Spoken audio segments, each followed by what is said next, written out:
هەرێمی کوردستان خاوەن زەوی بەپیتە بۆ کشتتوکاڵ، بەڵام بەهۆی بایەغنەدانی حکومت بە کشتتوکاڵ و جوتیاران تا ئێستا نەتوانراوە کەرتی کشتتوکاڵ بەرەو پێش ببرێت، لە کاتێکدا دەکرا لە پاڵ نەوت ژێرخانی ئابووری پێ بەهێز بکرێت. مەمە بەداخەوە یعنی تا ئێستا گرنگێکی وان نەدراوە بتوانێت کەرتی کشتتوکاڵ بەرەو پێشەوە بڕوە.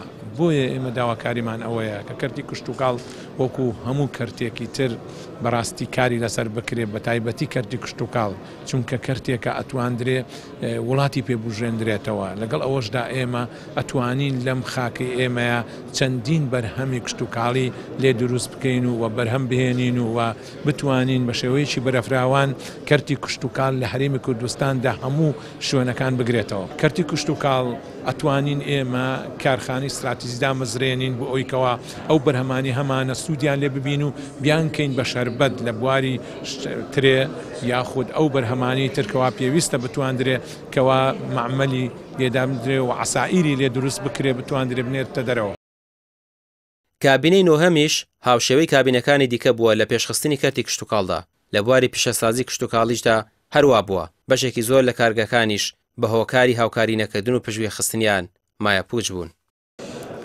تا ئێستا جوتیارەکان خۆیان بە شێوەیەکی خۆڕسکی ئیشەکەن،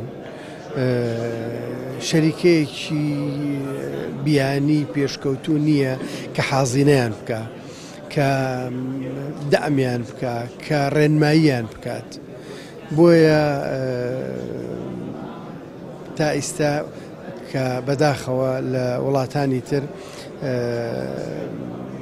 زۆر لە پێداویستیە کشتتوکاڵەکان هێنین لە هەموو شوێنێک و لە هەموو دنیا.